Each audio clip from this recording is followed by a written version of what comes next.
આપણે ભીંડી મસાલાની સબ્જી બનાવીશું। મેં ભીંડાને સરસ રીતે વોશ કરી લૂછી અને સમારી લીધો છે। એક કડાઈ લઈ લઈશું। કડાઈ ગરમ થાય એટલે તેમાં થોડુંક તેલ ઉમેરીશું। તેલ તમે જે પ્રમાણે ખાતા હોય તે પ્રમાણે ઉમેરી શકો છો। હવે તેલ ગરમ થઈ જાય તેમાં વરિયાળી અને તલથી આપણે વઘાર કરીશું। આપણે રાઈ જીરાનો ઉપયોગ કરવાનો નથી। ભીંડો ઉમેરીશું। બધા ભીંડાને એકવાર તેલમાં આપણે સાંતળી દઈશું।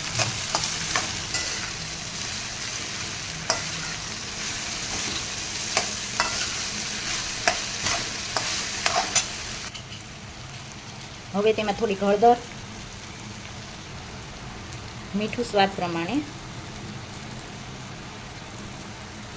એડ કરીને મિક્સ કરી લઈશું। અત્યારે બીજું કંઈ પણ વસ્તુ નાખવાની નથી, ખાલી ભીંડોમાં હળદર અને મીઠું બંને નાખીને થોડીક વાર ચડવા દઈશું આવી રીતના ધીમા તાપે।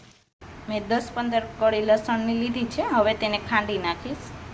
સરસ રીતે ખંડાઈ ગયું છે। હવે એને એક બાઉલમાં કાઢી લઈશ।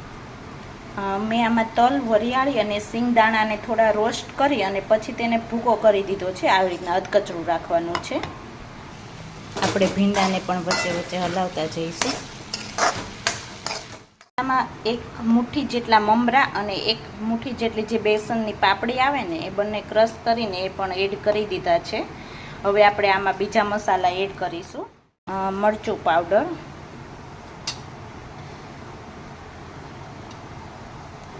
ધાણા જીરું, હવે આ બધાને સારી રીતે મિક્સ કરી દઈશું।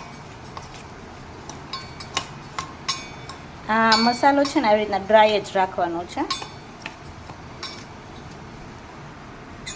થોડા ધાણા ભાજીના પાન મેં છે ને કટ કરીને ઝીણા ઝીણા એ પણ આમાં મિક્સ કરી દીધા છે। થોડોક કિચન કિંગ મસાલો પણ એડ કરી દેવાનો છે। ત્યારબાદ તેમાં લેમનનો રસ એડ કરી દેવાનો છે।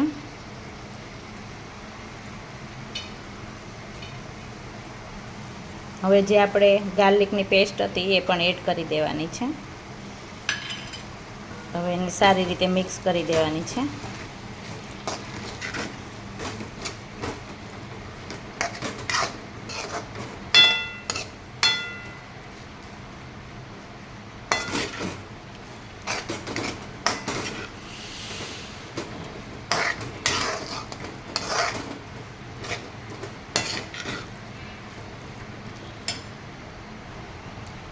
હવે તેમાં તમે જે મસાલો તૈયાર કર્યો હતો તે બધો નાખી દેવાનો છે। બધું હવે સારી રીતે મિક્સ કરી દેવાનું છે।